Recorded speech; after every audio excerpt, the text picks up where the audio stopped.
Shalom, untuk mendengarkan firman Tuhan, marilah kita bersatu di dalam doa. Kasih karunia dan damai sejahtera dari Allah Bapa kita dan dari anaknya Tuhan Yesus Kristus kiranya menyertaimu sekalian. Amin.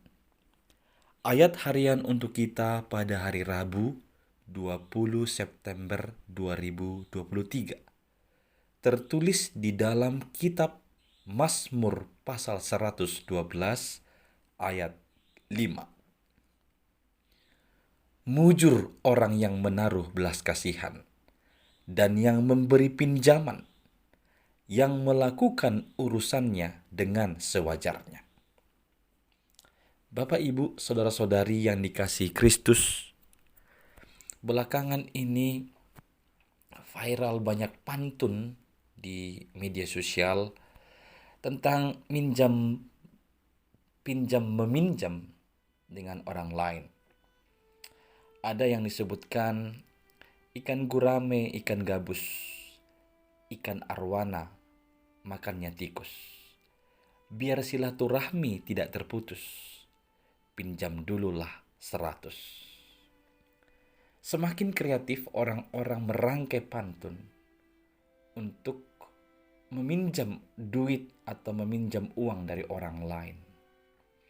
Tentu ini didasari oleh semakin maraknya pinjam-meminjam, di mana ketika dia meminjam benar-benar memelas untuk dikasihani, tetapi ketika menagih pinjaman, dia benar-benar seperti orang yang tidak tahu menahu apa-apa dan dalam kesombongan.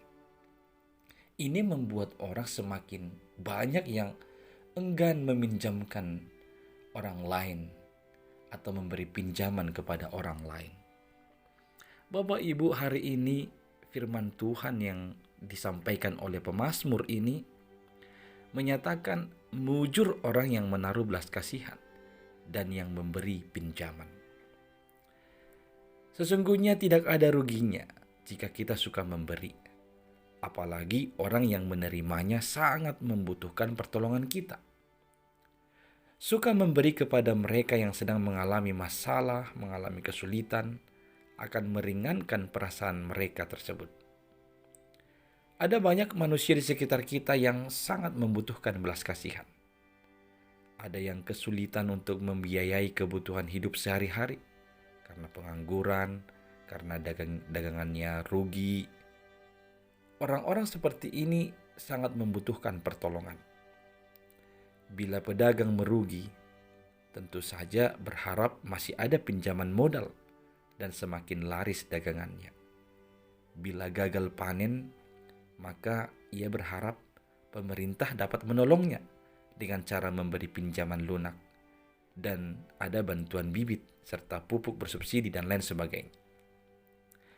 Di samping mereka yang merasa gagal panen, rugi dalam berdagang, kesulitan biaya hidup, menyekolahkan anak di sekolah sehingga mereka tidak mampu berbahagia.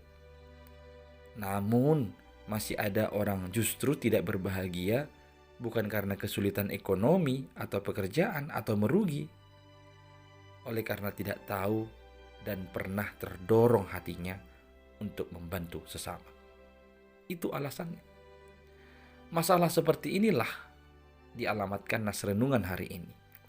Mujur orang yang menaruh belas kasihan dan yang memberi pinjaman, yang melakukan urusannya dengan sewajarnya. Sesungguhnya kita orang yang berbahagia bila masih diberi kesempatan dapat memberi bantuan kepada orang yang membutuhkan perbuatan, pertolongan, pengorbanan, atau materi yang kita miliki. Ketika kita berkemampuan melalui pekerjaan, jabatan, atau harta kekayaan, sehingga dapat menolong mereka yang kesulitan hidupnya atau ekonominya, inilah kebahagiaan orang percaya yang tidak dapat terbeli.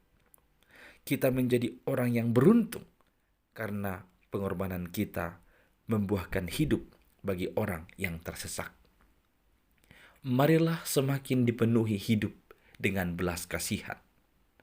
yang senantiasa melakukan urusannya dengan sewajarnya. Sebagai bukti cinta kita kepada Tuhan, tentu harus kita tunjukkan dengan cinta kepada sesama kita. Amin. Kita berdoa. Ya Tuhan Allah, tuntunlah kami supaya semakin kami hidup berbelas kasihan, suka menolong orang lain yang membutuhkan pertolongan, yang sedang mengalami kesulitan dan kesusahan. Pakailah kami sebagai alat-Mu untuk meringankan kesusahan dan kesulitan mereka. Dalam Kristus Yesus kami berdoa. Amin.